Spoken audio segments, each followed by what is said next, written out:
Question number 12, अभी 11 की है ना। हाँ, so that relation are in the set of all triangles और T1, T2 एक ऑर्डर पेयर है, T1, T2 जो रिलेशन में बिलोंग कर रहा है। और मैं क्या कहता हूं, मैं हमेशा यही लिख लेता हूं, हमें जो दे रखा है कि T1, T2 अगर बिलोंग करता है रिलेशन में, तो उसका मीनिंग क्या है?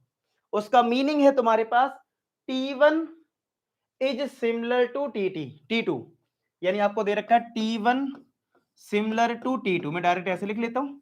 अब हमने 10th क्लास में पास होके आए हैं तो सिमिलरिटी तो पता है ना कि T1 सिमिलर टू T2 हम कैसे लिखते हैं। ठीक है, समझ में आ गया? चलो, इतना सबको क्लियर है कि T1 सिमिलर टू T2 लिख दिया।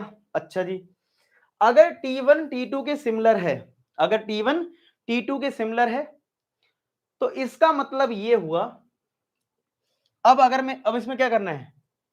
इक्विवेलेंस रिलेशन इसको प्रूफ करना है। क्या करना है? इसको प्रूफ करना है कि ये एक इक्विवेलेंस रिलेशन है। तो अगर मैं पहले रिफ्लेक्सिव करूंगा इसमें, तो रिफ्लेक्सिव कैसे होगा? हमें चेक करना पड़ेगा किसको? T2 की जगह अगर हम T1 कर दें, T1, T1, मतलब रिफ्लेक्सिव कैसे चेक करेंगे? T2 को भी रिप्लेस कर देंगे T1 से। ठीक है, तो आप बताओ, तो इसकी जगह क्या आ जाएगा? T1 similar to T1। तो क्या ये कंडीशन ट्रू है? आप कहोगे हाँ सर ट्रू है। तो अगर ये ट्रू है तो इसका मतलब है T1, T1 हमारा रिलेशन में बिलोंग कर जाएगा, तो इसका मतलब ये रिफ्लेक्सिव हो जाएगा। समझ रहे हो? इसका मतलब ये हमारा रिफ्लेक्सिव हो जाएगा। अच्छा, ये सिमेट्रिक करते हैं, सिमेट्रिक कर लेते हैं। सिमेट्रिक में क्या होता है? एक जो कंडीशन दे रखी है उसको पहले लगा दो। ठीक है, तो भाई पहले जो दे रखा है वो लिख दो, if T1, T2 belongs to R। इसका मीनिंग क्या दे रखा है? इसका मीनिंग दे रखा है कि T1 जो है वो सिमिलर है T2 के। अच्छा, वैसे तो ये कॉन्ग्रेंट का साइन हो गया ना। एक मिनट, कॉन्ग्रेंट, ये सिमिलर दे रखा था, सॉरी, ये सिमिलर कॉन्ग्रेंट हाँ बेटा, ये कॉन्ग्रेंट का साइन हो गया। एक मिनट, एक मिनट, एक मिनट, इरेजर हमारे पास है क्या? हाँ, ये कॉन्ग्रेंट नहीं है, सिमिलर दे रखा था ना शायद, T1 इज सिमिलर। हाँ, ये कॉन्ग्रेंट का साइन हो गया। एक मिनट, एक मिनट, एक मिनट, और कहीं तो नहीं लगाया मैंने। ओके, ठीक है, तो सिमिलर का साइन तो आपको याद है ना। तो T1 सिमिलर टू T2, और यहां पे भी सिमिलर लगा लो। अब ठीक है ना? अब ठीक है, अभी ठीक है, यस लिख दो सारे बच्चे। अब ठीक है, कहीं कॉन्ग्रेंसी का साइन तो नहीं? अब देख लो जरा, सब लोग ठीक है क्या? आप सब ठीक है? अब परफेक्ट, ठीक है, ओके। तो T1 T2 के सिमिलर हो गया।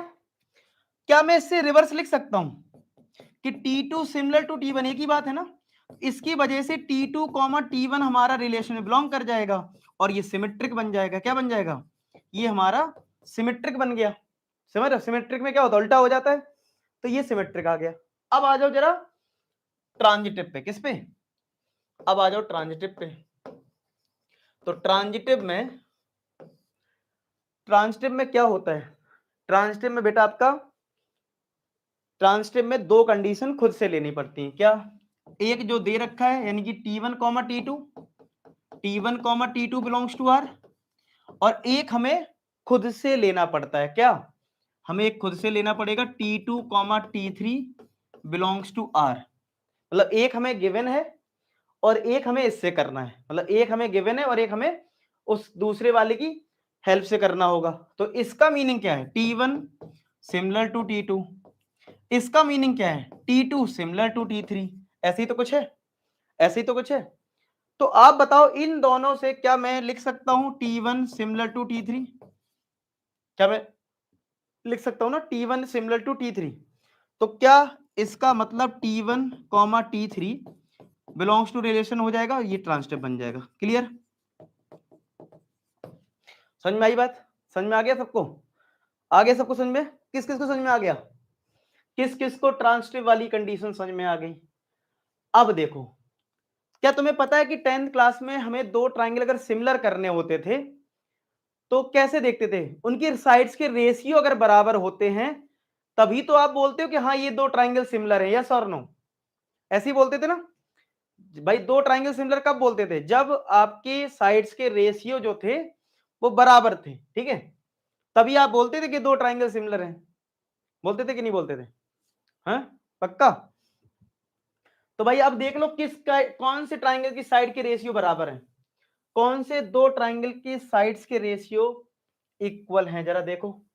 तो अगर यहां पे मैं T1 ट्राइंगल जो है उसकी साइड हमारे पास 3 4 5 है, T2 ट्राइंगल है तो उसकी साइड 5 12 13 है, और T3 ट्राइंगल है जिसकी साइड हमारी 6 8 10 है। ठीक है, तो देख लेते किसका रेशियो सेम है।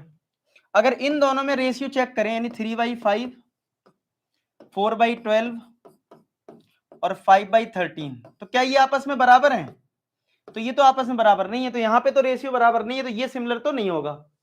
हमें ये बताना है कि T1 T2 T3 में कौन रिलेटेड है। अब रिलेटेड कहां से देखते हैं, जो हमें गिवन कंडीशन थी। गिवन क्या था, सिमिलरिटी, यानी जिसमें सिमिलर होगा वही रिलेटेड होगा। ठीक है, तो ये तो नहीं हो पाएगा। चलो T1 और T3 का देख लेते हैं। तो 3/6 4/8 और 5/10, क्या सब में 1/2 आ रहा है? क्या ये सब में 1/2 आ गया? यस, यानी रेशियो सेम है। तो इसका मतलब T1 is related to T3, T1 is related to T3, T3 से रिलेटेड है क्योंकि सिमिलर है, क्योंकि सिमिलर है तो ये बिलोंग कर जाएगा। ठीक है, क्लियर हो गया सबको? बढ़िया से, चलो।